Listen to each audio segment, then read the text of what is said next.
My name is Nassim Haramein. Thanks for coming, all of you. We've got people from everywhere.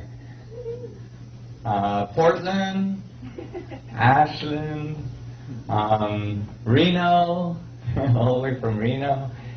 It's great. Thank you all for being here. So, today we had a big day. A lot of information is gonna flow through this room today, and we're gonna go through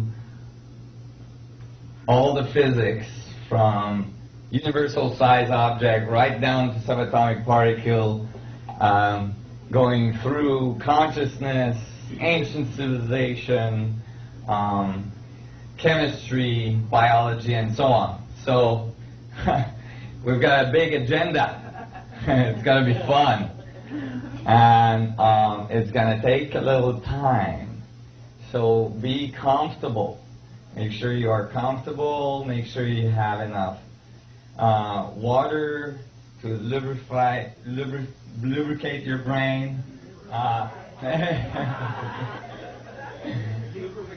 Lubrication, and make sure that if you have to that you eat enough and all this, so your blood sugar doesn't drop too far.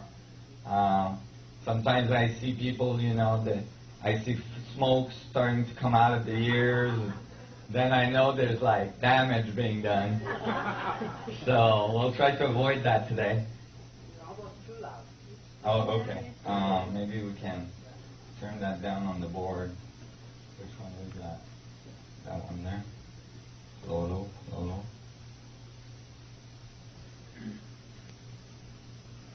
Okay.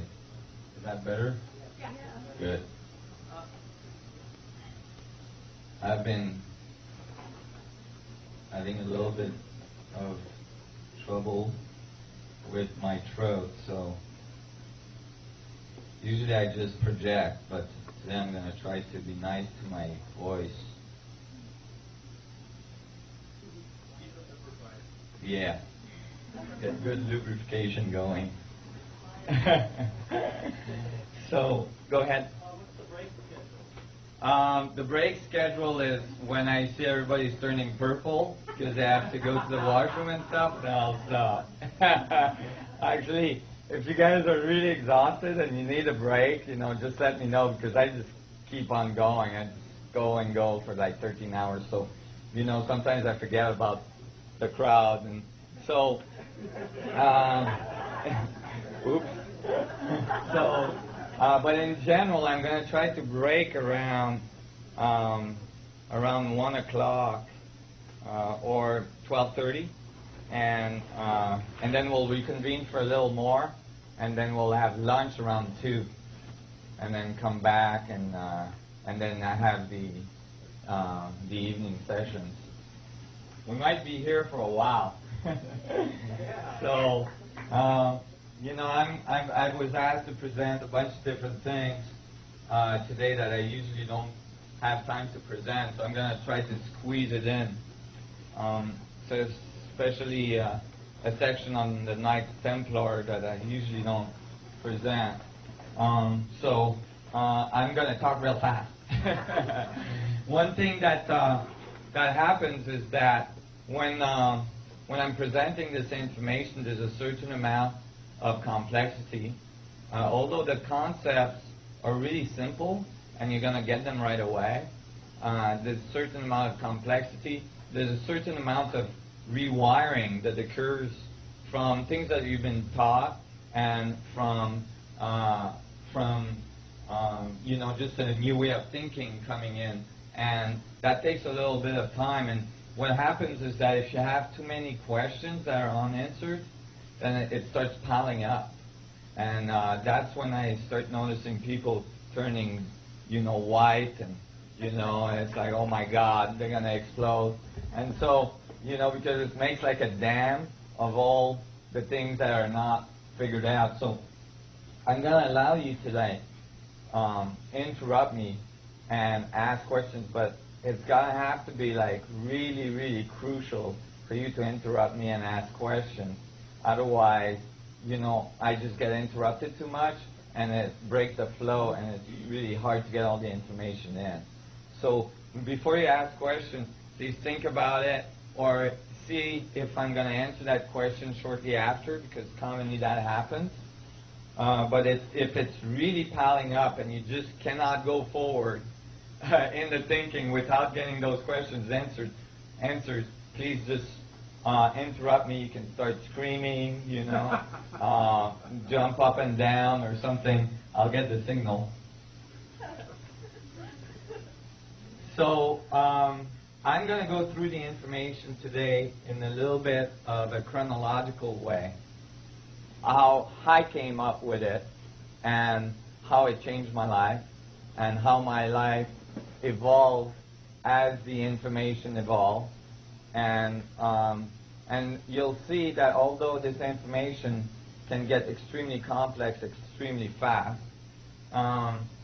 the way I learned about it, the way I learned it, makes it easy because it was just a series of logical progression that I teach typically to even 7 years old. And actually, some of the 7 or older kids commonly after the talks come up to me and say, "Are you sure the other physicists don't think this way?" And I'm like, I really checked it out.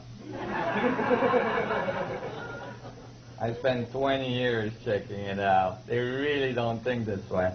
And it boggles their mind because it's kind of obvious and it's kind of instinctive.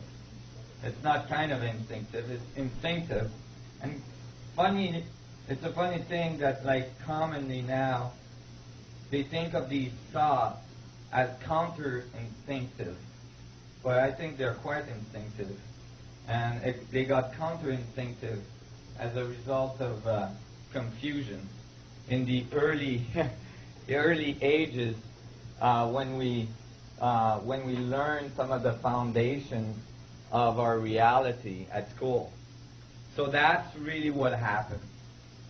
At the age of 7, I had a bunch of esoteric experiences. And we're not going to get into that, but I had an intuition, and I definitely had experiences that told me that there was something else than the reality we observe. That like the reality we observe is just like a little bitty part of what's going on. Just like if you'd like the electromagnetic spectrum has a section that we see, and then there's a whole bunch we don't see. And the part that we don't see has huge impact on the physics of the part that we see. And I felt that very early, you know, until they discovered, for instance, X-ray and infrared and long wavelengths and so on.